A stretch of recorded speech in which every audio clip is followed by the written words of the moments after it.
Welcome again to Seremba Online School. I'm Mr. Sevu Majime, teacher of economics. We are continuing with the demand. That is the price theory or the market concept. And basically today we are looking at the types of demand. Demand has also got its own types. The first one, competitive demand. Competitive demand. That is the demand for substitute goods. And the substitutes are those that serve the same purpose. Are those that serve the same what? Purpose. For example, the demand for Omo and Nomi.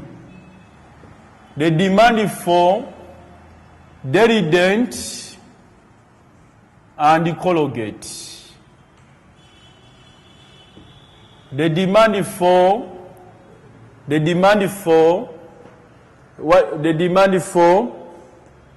can say, let us look at Vaseline. Somebody can use Samona, and another one can use Baby Junior Jelly. Baby Junior Jelly. Those are the different examples of demand for substitutes. Now, demand, competitive demand, this refers to demand for commodities which serve the same purpose. Demand for commodities which serve the same purpose. Tea and coffee, they serve the same purpose. That's why they are competitive. We say that they are competitive because they compete for the market. Please buy me. Please buy me. They are competing for the what? For the market. Why are they competing for the market? They serve the same purpose. The moment you buy the other one, automatically you can't buy the other one. The moment a consumer buys Colgate, he will not automatically demand for Derident because they serve the same purpose. Another one is complementary or joint demand. Complementary or joint demand. Now, complementary or joint demand, this is the demand for commodities which are jointly used together. Meaning that you cannot use one and leave out the other. The moment you demand for one, you must automatically demand for the other. Any increase in demand for the one leads also to an increase in demand for the other. The moment I demand for the gun, automatically I will also demand for a bullet, because a gun without bullets is nothing. That is complementary or joint demand. Examples, we can say guns and blades. Guns and blades. This one are jointly used together. Shoe polish, a shoe and shoe polish, among others. That is the second type of what? Demand. Another one is composite demand. Composite demand. Composite demand refers to demand for a commodity which is used for several or various purposes. Demand for the commodity that has got many uses. It is one commodity, but you can use it for so many uses. For example, electricity. The electricity, you can use it for lighting. Electricity, you can use it for charging. Electricity, you can use it for cooking. Electricity has got so many uses. Look at water. Water you can drink, you can bathe, you can use it for cooking. It has got so many uses. Now, one commodity that has got so many uses falls under composite demand. Another one is independent or unrelated demand. Independent or unrelated demand.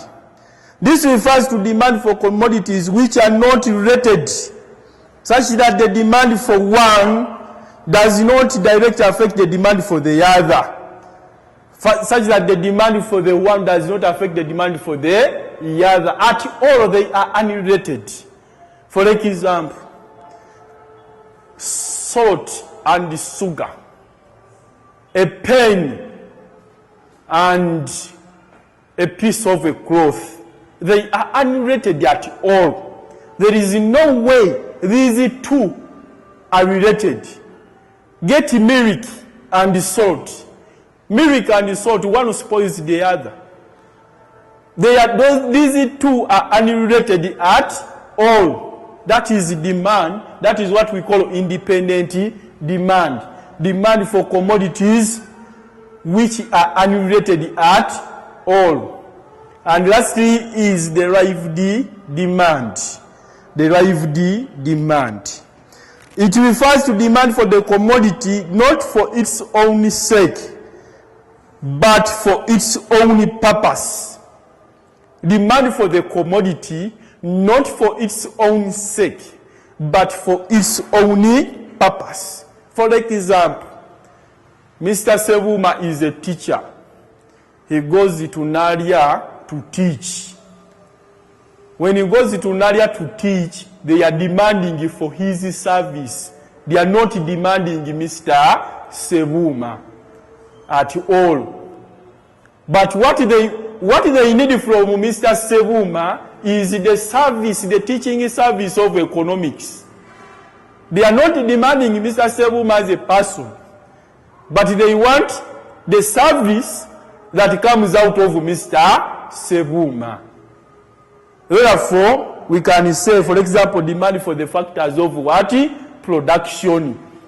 Factors of production, we say these are the things necessary for production to take place.